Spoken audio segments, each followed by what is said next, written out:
Hi, y'all. It's Neva from Manic Mama Musings and Captain Obvious. Well, hi, diggity dog. Here we are again. Third movie of the night, but y'all won't see this till tomorrow. I just thought we would record it because tomorrow, he goes back to work tomorrow night. So we'll have this one knocked out and then we will just have X, Y, and Z. Had to say my alphabet in my head, sorry. Then we'll just have X, Y, and Z to watch and to review. And I really think I'd like to get them done in November so December I can just work on um, Vlogmas, and I that way I'm not trying to do, because I want to get it done before the first of the year, because that was kind of the whole point of Movie and Stitch. So it has been very fun.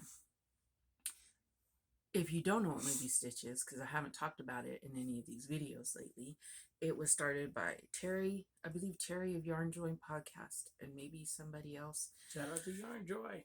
Yes, I will link her below. And it's where we watch a movie, and it was supposed to be like every 2 weeks or something, and then we review it, but we fell behind, so we've been doing 2 movies at a time.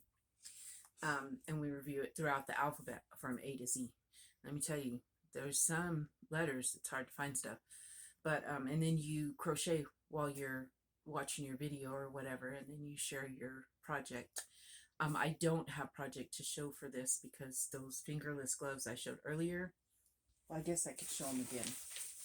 Well, I'll just show everything I've made recently while crocheting.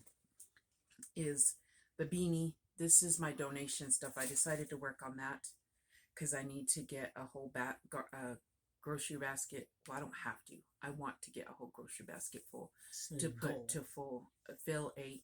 So people have warm stuff. It's starting to get cold. There, ear warmer, and yes, it stretches because I did it in that back loop. I love how stretchy it is. Plus, it's stretchy yarn. It's a yarn bee yarn. And then some slipper socks, and then 2 pairs of fingerless gloves. So I've got that, and then I've got lots of hats I've been making that are somewhere, and then I'll have some other stuff to add to it. But so that's what Movie and Stitch is. I probably should have said that a few movies ago, but I didn't. Because if you watch these, I assume you know what it is, but who knows? You're new to my channel. If you've not watched another channel, Movie and Stitch, you wouldn't know what it was, so now you do. There you go. What movie did we watch for V? We watched A Very Sordid Wedding. Okay, if y'all are a Leslie Jordan fan, if you don't know who he is, Google him. He is, I have him on my Instagram, and he's hilarious on there too. But he is so funny. And his initials are LJ also. Huh. Leslie Jordan, holla. So I'm weird. So it's funny. If you get offended easily, I feel like it brings up something very important, which is that it is not our job to judge people. It is our job to love them. That's all the Bible asks us to do, is to love. Yep. So it deals with gay marriage, but in a humorous way. It is also very sad, though, that people are treated so horribly. I laughed. I laughed so hard because I know some people like some of them people in there. The things that happen to the characters. I might even be like ridiculous. 1 or 2 of them, and so it's very Southern and very funny, and y'all, I just really like. We were looking for a V movie, and that popped up, and I saw it was Leslie Jordan. Well, no, did I know it was Leslie Jordan in there? Yes. Yeah, because that's why I picked it. Was because Leslie Jordan was in it. Like, I was like, you know what? Can't find nothing else. Man. Let's do this. And if you want a good laugh, and that's all I'm going to say. If you want a good laugh and you're like me, accepting of everyone, then you need to watch it, because to me it was hilarious. Plus, I love Leslie Jordan. So if you love him, you need to watch it, because anything he's in, anything he does, his Instagram is hilarious. I laugh so hard during in his Instagram videos. Like he's just funny, y'all. And he's on YouTube. Like he's hilarious. What did you think of it? I really enjoyed it. It's got some language though, so Oh yeah, yeah, it's an I R-rated forgot movie. about the language. It is an R-rated movie, mainly for the language, but there's some other stuff. There's a little bit of sexual stuff, not naked Yeah, parts. I mean, yeah, There's not naked parts. No, no, it's maybe a butt. it's very classily done. But I yes, think but tastefully. there's some sexual humor. But yeah. Other than that, though, I enjoyed it. I think that it drove a very wholesome point home, and it was really funny. The characters were great. They had a lot of I don't know energy. if it was a wholesome point, but it drove a point home. Yeah, it was a good message. Yes, it was a good message about love, and it was funny. Yes, I forgot to tell you because some people don't like curse words, and that's okay. But if you don't, you should not watch that. Like, there's not any graphic sexual scenes. It's just kind of sexual humor and that kind of thing. But the cussing, yeah, if you don't like curse words, there's quite a bit of those in there. But it's funny. Can you read some trivia, please, babe? Yes. The movie is set in Texas, but most of it was filmed in Canada. Oh, that brings up, just real quick. So they talk about Longview, Texas. I have an ex that was from Longview. And then they bring up Big Spring, Texas. And, well, that's where the last mental institution I was in, that's where that's at. So that was like, that made me giggle in its own self. So that's go ahead. That's deep in the liver of Texas right there. Brought back some memories. Sarah Hunley, who played Juanita, she's this old lady in the movie who's always seen drinking. She died before the film opened in theaters. She was one of my favorite parts about the movie. She's hilarious.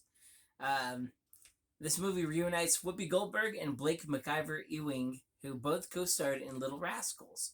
If you don't know who he was the little rich kid. I don't know who he played in this movie. We both were racking our brains trying to figure out who Peter was.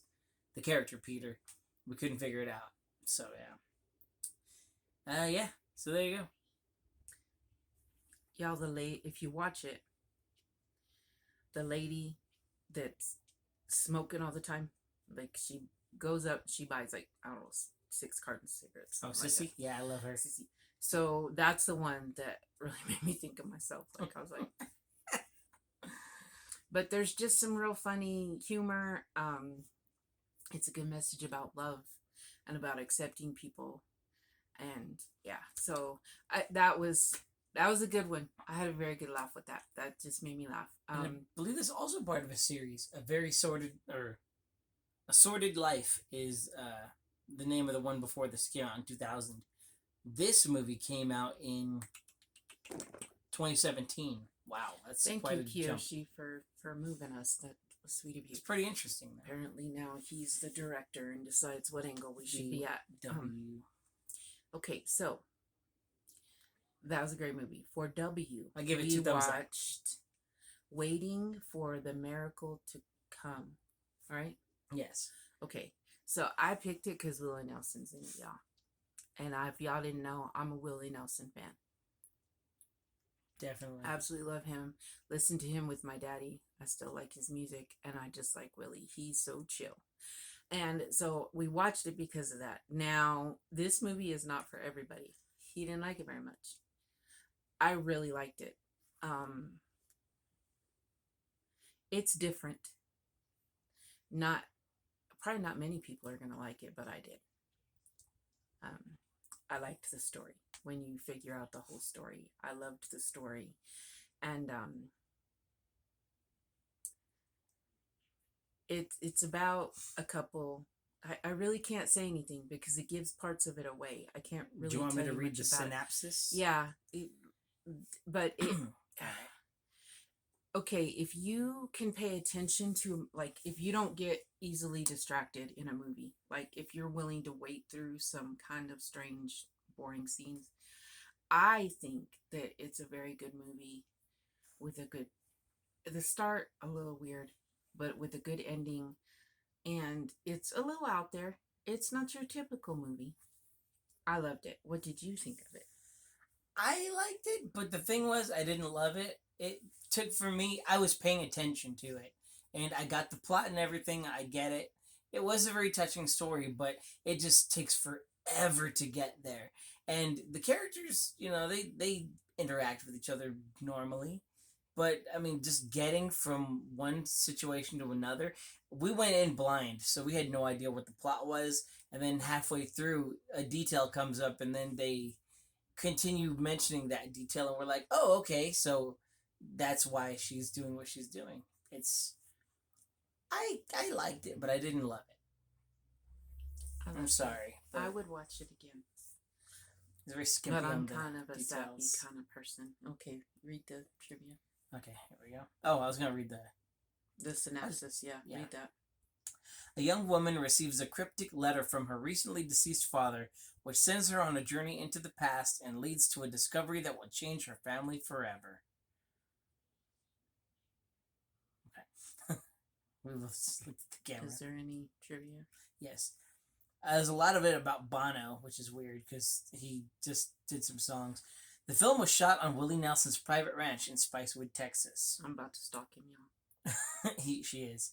Bono was featured in Leon Lunson's 2005 documentary Leonard Cohen, I'm Your Man. The film was titled after the Leonard Cohen song Waiting for the Miracle. Leon Lunson previously collaborated with Willie Nelson on her 1997 documentary Willie Nelson Down Home. And Bono wrote the song Where the Shadows Fall for Willie Nelson to sing on the movie's soundtrack. Bono and Nelson's pairing is a reunion decades in the making, as Bono previously wrote the song Slow Dancing for Nelson in 1989. So there you go. 1989, I graduated in 89. I wonder how much this movie made, out of curiosity. Probably not a lot.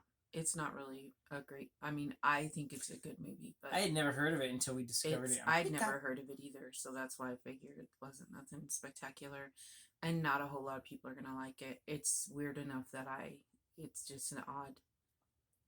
I mean, I liked Willie, but yeah, there was a bare bones plot in the beginning, and then they expanded on it later. Nobody really says a lot. gaps. It's more watching than hearing, Yeah.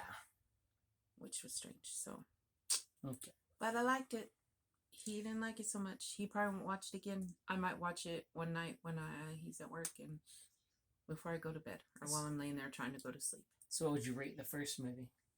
The first movie? The Very Sordid Wedding. Oh, that's like if I had 3 thumbs, it'd be 3 thumbs. And what about Waiting for the Miracle to Come? 1.5, because I do know it's not everybody's cup of tea, and there was a few things I'd change about it, so 1.5. But I will watch it again, so, not right away and not back to, not like, it's not one of those, like, I watch The Notebook at least once a year or more every year. So I have those movies. I would watch The Sordid Wedding over and over. Totally. Or Very Sordid Wedding. So what do you give the first movie? I give it 2 thumbs. And the second one? 0 thumbs. Fair At least enough. I didn't give it 2 I knew thumbs. it wasn't his cup of tea, and it's probably not going to be a lot of people's cup of tea, but I liked it, and I picked it because Willie's in it, and y'all, I bet y'all didn't know that about your girl. She's crazy about Willie. It was cool seeing him. I think it was cool to see I'll be Willie loving Nelson. some Willie. So, wait, Willie Nelson. I've been loving Willie Nelson. Thank you. I did not How many people realize went, that. Talk about foul language. Okay, so there is. Alrighty then. There's a review of A Very Sordid Wedding and Waiting for the Miracle to Come, and I think we found them both on Tubi, if I remember right. I believe so. I'm not exactly sure. I know for positive that Waiting for the Miracle to Come is on Tubi, so I will see y'all later.